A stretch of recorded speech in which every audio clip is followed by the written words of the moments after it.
오늘도 감사로 출발해 봅니다. 과거에 어려웠던 일, 간혹 생각나서 나를 괴롭히기도 하고, 어제 힘들었던 일들이 나를 괴롭히기도 하지만, 그럼에도 불구하고 오늘 감사로 시작해 봅니다. 그 감사가 또 다른 생명을 낳을 줄로 믿습니다. 하나님, 내 입술에 감사가 끊이지 않게 하여 주옵시고, 나의 삶에 감사가 끊이지 않게 하여 주옵소서. 아주 작은 일부터 큰 일까지 하나님 앞에서의 감사가 멈추지 않는 이에게 하나님의 큰 역사 나타날 줄 믿사오니 그 역사의 현장으로 나를 초대하여 주시옵소서. 그래서 오늘도 감사해 봅니다. 그리고 감사로 시작해 봅니다. 오늘의 마무리는 감사로 마무리되게 하여 주시옵소서. 감사합니다. 고마우신 예수님 이름으로 기도드렸습니다. 아멘, 아멘. 오늘 요한복음 6장 계속 보고 있고요. 다음 주까지 6장 계속 보게 되는데, 오병이어 사건을 통해서 성만찬 사건까지 이야기하시는 과정으로 좀 진행이 됩니다. 6장 22절에서 27절 말씀 같이 봅니다.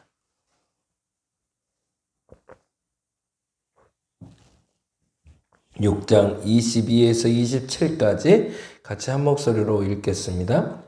이튿날 바다 건너편에 서 있던 무리가 배 한 척 외에 다른 배가 거기 없는 것과 또 어제 예수께서 제자들과 함께 그 배에 오르지 아니하시고 제자들만 가는 것을 보았더니, 그러나 디베랴에서 배들이 주께서 축사하신 후 여럿이 떡 먹던 그곳에 가까이 왔더라.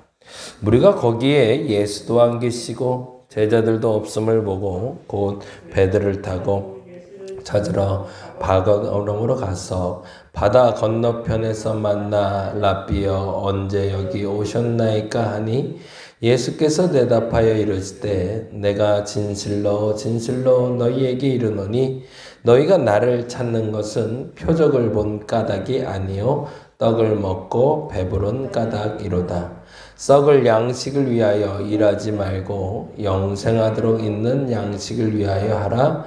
이 양식은 인자가 너희에게 주리니 인자는 아버지 하나님께서 인치신 자니라. 아멘, 아멘. 생명의 떡 이야기라고 되어 있는데요. 그래서 이제 정말로 오병이어 사건이 성만찬 사건과 어떻게 연결되고 있는지를 설명하는 과정으로 이제 시작되려고 합니다. 그래서 22절부터 27절까지 이야기를 통해서 요한은 요 사건이, 오병이어 사건이 성만찬의 예표라는 것을 설명하고 싶어 하는데요.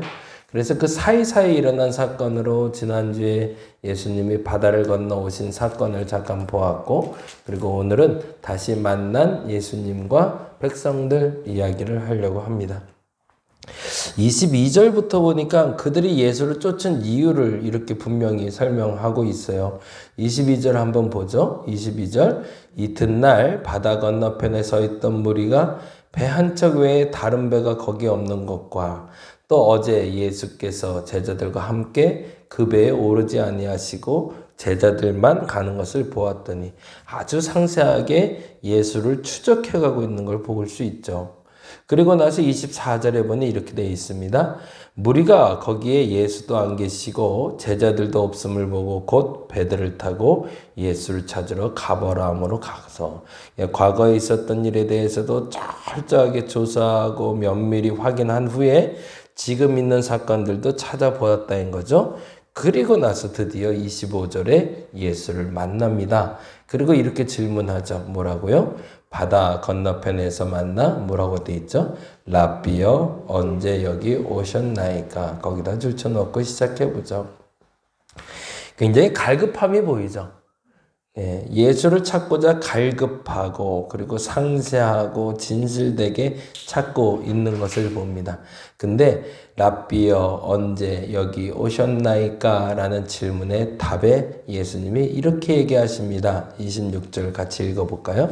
예수께서 대답하여 이르시되 내가 진실로 진실로 너희에게 이르노니 너희가 나를 찾는 것은 표적을 본 까닭이 아니요 떡을 먹고 배부른 까닭이로다. 거기다 줄쳐넣죠. 떡을 먹고 배부른 까닭이로다. 예수를 찾고 예수를 만나고 싶은데 이유가 무엇이냐라고 얘기하는 거죠. 근데 그 이유를 이들은 뭐 때문이다?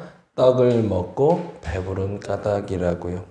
그들의 열심은 육체의 배고픔을 잊게 하신 예수에 대한 간절함이었던 거지 구원자로 오신 예수님에 대한 간절함이 아니었다라는 거죠. 안타깝지만 우리가 하나님을 믿으려고 열심을 내는 성도들을 많이 봐요. 교회에서도 열심히 하고요. 신앙생활 열심히 하는 거 좋죠. 근데 어느 한순간에 이건 아닌데 싶어질 때가 있어요. 그때는 멈춰야 됩니다. 근데 안타깝게 멈추질 않아요. 그리고서 혹여 이것도 잘하는 것이 아닐까라고 스스로 인정하고 넘어갈 때가 너무 많아요. 그게 바로 나의 욕심을 채우기 위해서 예수를 쫓는 나를 발견할 때죠. 어느 날 기도를 열심히 했어요. 그리고 응답받기를 놓고 열심히 기도했는데 그리고 응답받고 보니 내 욕심만 차리고 있더라. 이걸 알아주면 멈춰야 되거든요. 아, 이게 잘못됐구나 생각하고. 근데 왜 못 멈출까요? 기도했는데 내 욕심이 채워졌거든요. 그러다 보니까 마치 기도하면 내 욕심이 채워주는 게 완성이라고 착각하고 또 그렇게 기도하게 되는 거죠. 그리고 이번 한 번만이라는 핑계를 많이 대요. 이번 한 번만 더 도와주시면 다음부터는 진짜 잘할게요. 아이들한테 혼낼 때나 혹은 뭔가 잘못했을 때 그런 핑계 많이 대죠. 아, 이번만 용서해 주시면 내가 다음부터는 정말 잘할게요. 그 말을 할 때 그 마음속에 진짜 이번 한 번만으로 끝내겠다는 각오가 있을까요? 아니요. 이번 한 번만 피해보겠다는 생각이 있는 거죠. 예수를 믿을 때 우리가 어느 시점부터 하나님이 우리에게 필요한 걸 채우시기 시작하십니다. 그게 간절함을 보셨기 때문이고 그게 필요한 걸 아시기 때문이죠. 근데 거기에 그 안락함과 행복함을 알기 때문에 예수님을 쫓을 때 거기서만 자꾸 멈출 때가 많아요. 돈이 필요해. 하나님 돈 주세요. 그리고 간절히 기도했더니 정말 돈을 주셨고 정말 간절히 건강을 위해서 기도했는데 건강을 허락해 주셨고 그리고 내가 정말 간절히 기도해서 내 목표를 이루게 되었을 때 그 만족함이 끝이라 여겨져서 멈추는 사람들에게 주께서는 경고하시는 거죠. 너희가 먹을 것을 찾으러 왔구나 라고. 그때 알아들어야 되는데 안타깝게도 이들은 알아듣지 못했다는 거죠. 로마서에 보면 이런 말씀이 있어요. 로마서 한번 찾아볼까요? 8장 13절입니다. 조금 뒤로 가보죠. 요한복음 뒤쪽에 로마서 8장을 보시면 13절에 이런 말씀이 있어요. 같이 한번 읽어보죠. 8장 13절 다 같이 찾으셔서 같이 한번 읽어보겠습니다. 너희가 육신대로 살면 반드시 죽을 것이로되 영으로서 몸의 행실을 죽이면 살리니 라고 되어 있어요.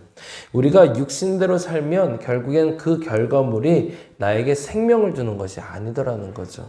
또 하나 찾아볼까요? 갈라디아서 6장입니다. 갈라디아서 6장 고린도 전후서를 넘어가서 그 다음에 갈라디아서 6장이 있습니다.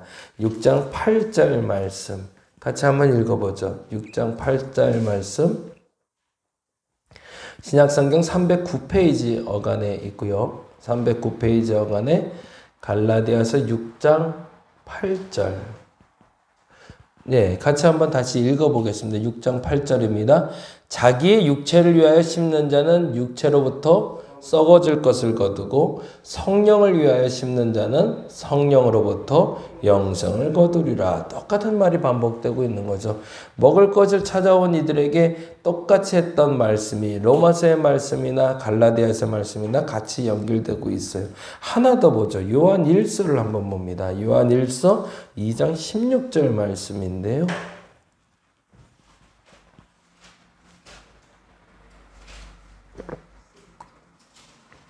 신약성경 389페이지 어간에 있습니다. 역시 동일한 말씀으로 우리에게 이야기하고 있죠. 16절 말씀 같이 읽어봅니다. 389페이지 어간에 이는 세상에 있는 모든 것이 육신의 정욕과 안목의 정욕과 이생의 자랑이니 다 아버지께로 온 것이 아니래요. 이게 무서운 말이죠. 사실은 내가 기도응답 받았다고 생각했는데 그 기도응답은 아버지께로 온 것이 아니래요. 그리고 이렇게 얘기하죠. 세상으로부터 온 것이라고. 그리고 이렇게 얘기하십니다. 17절에 이 세상도 그 정욕도 지나가되 오직 하나님의 뜻을 행하는 자는 영원히 거하리로다. 아멘. 맛있는 것을 먹으면 하루가 행복하고 좋은 차를 사면 한 달이 행복하고 좋은 집을 사면 1년이 행복하다고 얘기하죠. 맞는 말인 것 같아요. 행복하지 않다는 얘기는 아닙니다. 근데 여기서 중요한 게 있죠. 맛있는 것을 먹으면 하루가 행복하고 그리고 좋은 차를 사면 한 달이 행복하고 좋은 집을 사면 1년이 행복하다는 말은 거기에 달려있는 한 가지의 공통점이 있죠. 유한하다는 거죠. 우리가 쫓는 기쁨이 아니라는 얘기가 아니에요. 그런데 끊임없이 우리는 갈증을 느끼며 예수를 쫓는다고 얘기하면서도 그 갈증 해소의 근본은 나의 욕심, 그 유하는 것을 채웠는데 목적지를 두고 살 때는 안타깝지만 거기엔 뭐가 없다? 생명이 없다고 얘기하시는 거죠. 그러면서 일침을 가하시면서 다시 요한복음으로 가봅니다. 요한복음 27장에 다음과 같이 권면해 주십니다. 그들에게 이 얘기를 안 한 것도 아니죠. 했는데 못 알아들은 거죠. 6장 27절에 다시 한번 그래서 그 유한한 것에 목적 걸고 목숨 걸고 살지 말고 무한한 것, 영원한 것이 있다라고 하며 이렇게 얘기하십니다. 6장 27절 같이 읽어볼까요? 썩을 양식을 위하여 일하지 말고 영생하도록 있는 양식을 위하여 하라. 이 양식은 인자가 너희에게 주리니 인자는 아버지 하나님께서 인치신 자니라. 거기다 쭉 줄쳐놓죠. 썩을 양식을 위하여 일하지 말고 영생하도록 있는 양식을 위하여 하라. 아멘. 끊임없이 나의 욕심과 나의 필요를 채우려고 하는 것도 무조건 잘못된 건 아닙니다.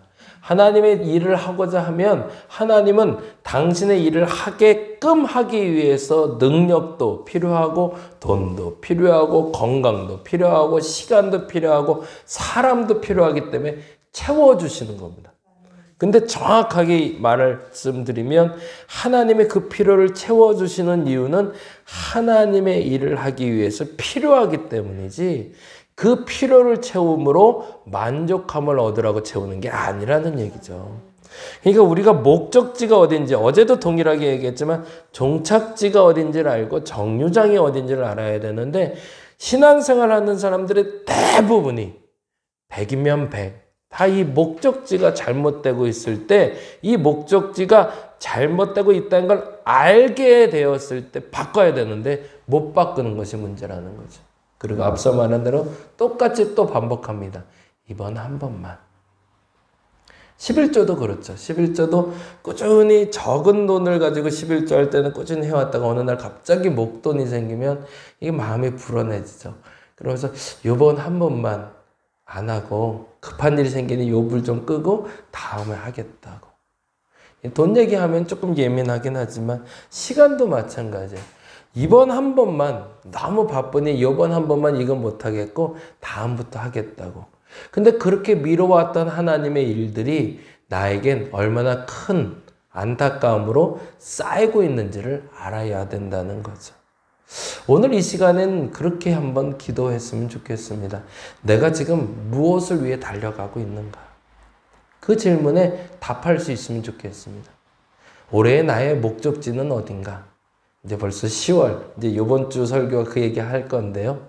이제 올 한 해 목적지가 뭔지를 물어보려고 그래요. 이번 주일날 설교 보시면 나와 있어요. 하늘 양식 보시면 나와 있는데, 이 올 한 해 내가 목적으로 삼았던 게 뭔가? 그게 나와요. 그리고 그 질문에 답해 보라고 얘기해요. 근데 그 목적지가 아까 말한 대로 내 필요를 채우는 걸로 끝난 게 아닌가 혹시?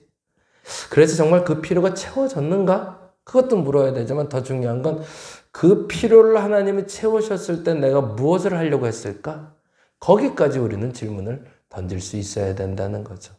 그래서 성경은 다시 한번 이렇게 얘기합니다. 여기까지 찾고 가죠. 로마서 다시 한번 서보죠. 로마서 14장.